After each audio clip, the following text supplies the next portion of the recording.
취임사에서 방송심의위는 민간 기구라고 했습니다. 새빨간 거짓말입니다. 이미 헌법재판소를 비롯해서 수많은 판결에서 방통심의위는 국가기구라는 것을 또는 행정기구라는 것을 수없이 밝혔습니다.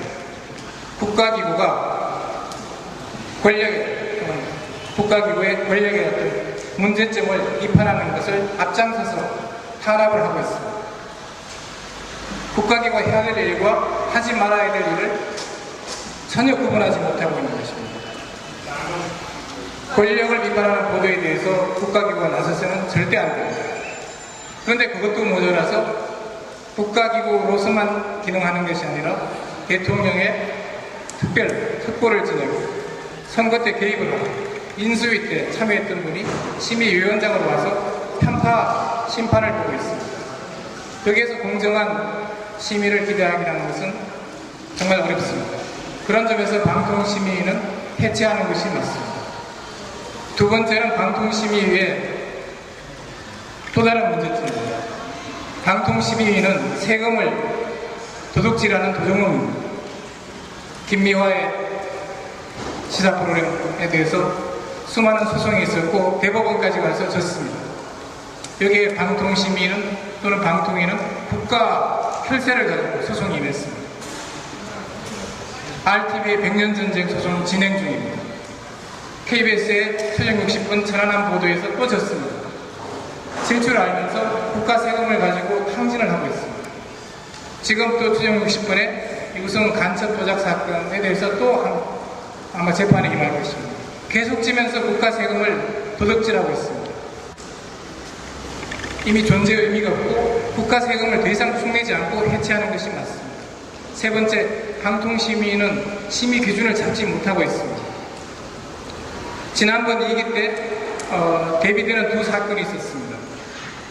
KBS 다큐멘터리 정유일성 다큐가 있었고요. 또 다른 KBS 다큐멘터리 백선엽 다큐멘터리가 있었습니다. 이 두 가지를 대비하면서 당시 박만 위원장이 이념이 앞서는지 친일이 앞서는지 고민했다. 근데 자기가 볼 때는 친일보다는 이념의 문제가 중요하다고 생각했다.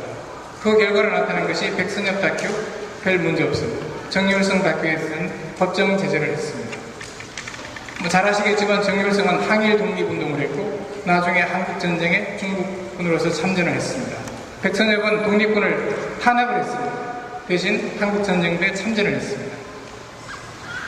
그 기조가 지금도 이어져 내리고 있고 친일에 대해서는 한없이 반대한 현상을 보여주고 있습니다. 지금도 마찬가지입니다. 지금 문창극 친일에 대해서는 한없이 반대하고 오히려 친일 문제를 지적하는 보도에 대해서 탄압을 하려 하고 있지만 지난해 박창신 신부의 NLL 보도에 대해서 어떤 징계를 했습니까? 어떤 징계 시도도 하지 않았습니다. 그때는 전체 동영상을 보여줬습니까? 그리고 1분 20초로 단축 보도한 어떤 뉴스에 대해서 징계를 가한 적이 있습니까? 문제를 삼은 적이 있습니까? 마찬가지입니다. NLL 보도는 이념의 문제고 지금 문창극의 문제는 친일의 문제. 그것이 민족의 존엄성으로 해서 계속 어떤 유지를 하려고 하는 것이고 민족의 존엄성이라는 문제는 이런 데 대해서 징계를 하는 것이 맞습니다만 박정희, 이승만을 비판하는 보도에 대해서만 탄압하는 기제로 작용하고 있습니다. 그래서 지금 방통심의위가 또 하나 지금 이대로 징계를 가하려고 할 것입니다. 그러면 또 재판에서 또 지게 됩니다.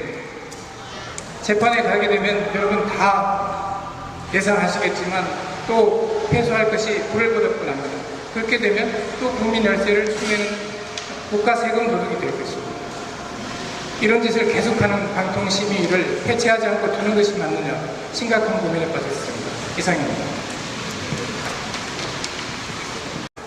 지금 문창극 친일에 대해서는 한없이 반대하고 오히려 친일 문제를 지적하는 보도에 대해서 탄압을 하려 하고 있지만 지난해 박창신 신부의 NLL 보도에 대해서 어떤 징계를 했습니까? 어떤 징계 시도도 하지 않았습니다. 그때는 전체 동영상을 보여줬습니까?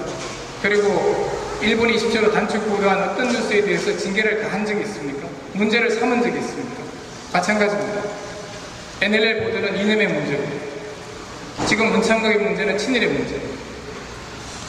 그것이 민족의 존엄성으로 해서 계속 어떤 유지를 하려고 하는 것이고 민족의 존엄성이라는 문제는 이런 데 대해서 징계를 하는 것이 맞습니다만 박정희, 이승만을 KBS 다큐멘터리, 백선엽 다큐멘터리가 있었습니다. 이 두 가지를 대비하면서 당시 박만 위원장이 이념이 앞서는지 친일이 앞서는지 고민을 했다. 근데 자기가 볼 때는 친일보다는 이념의 문제가 중요하다고 생각했다. 그 결과로 나타난 것이 백선엽 다큐 별 문제 없습니다. 정유일성 다큐에서는 법정 제재를 했습니다. 잘 아시겠지만 정유일성은 항일 독립운동을 했고 나중에 한국전쟁에 중국군으로서 참전을 했습니다. 백선엽은 독립군을 탄압을 했습니다. 대신 한국전쟁부에 참전을 했습니다. 그 기조가 지금도 이어져 내려오고 있고 친일에 대해서는 한없이 반대한 어떤 현상을 보여주고 있습니다. 지금도 마찬가지입니다. 기능하는 것이 아니라 대통령의 특보를 지내고 선거 때 개입을 하고 인수위 때 참여했던 분이 심의위원장으로 와서 편파 심판을 보고 있습니다. 여기에서 공정한 심의를 기대하기라는 것은 정말 어렵습니다. 그런 점에서 방통심의위는 해체하는 것이 맞습니다. 두 번째는 방통심의위의 또 다른 문제점입니다. 방통심의위는 세금을 도둑질하는 도둑놈입니다. 김미화의 시사 프로그램에 대해서 수많은 소송이 있었고 대법원까지 가서 졌습니다. 여기에 방통심의위는 또는 방통위는 국가 혈세를 가지고 소송 취임사에서 방송심의위는 민간기구라고 했습니다. 새빨간 거짓말입니다. 이미 헌법재판소를 비롯해서 수많은 판결에서 방통심의위는 국가기구라는 것을 또는 행정기구라는 것을 수없이 밝혔습니다. 국가기구의 권력의 어떤 문제점을 비판하는 것을 앞장서서 탄압을 하고 있습니다. 국가기구가 해야 될 일과 하지 말아야 될 일을 전혀 구분하지 못하고 있는 것입니다. 권력을 비판하는 보도에 대해서 국가기구가 나서서는 절대 안 됩니다. 그런데 그것도 모자라서 국가기구로서만 임했습니다. RTV의 100년 전쟁 소송 진행 중입니다. KBS의 수정 60분 천안함 보도에서 또 졌습니다. 질 줄 알면서 국가 세금을 가지고 탕진을 하고 있습니다. 지금 또 수정 60분에 우승 간첩 조작 사건에 대해서 또 아마 재판에 임할 것입니다. 계속 지면서 국가 세금을 도둑질하고 있습니다. 이미 존재의 의미가 없고 국가 세금을 더 이상 축내지 않고 해체하는 것이 맞습니다. 세 번째, 방통심의위는 심의 기준을 잡지 못하고 있습니다. 지난번 2기 때 대비되는 두 사건이 있었습니다. KBS 다큐멘터리 정유일성 다큐가 있었고요. 또 다른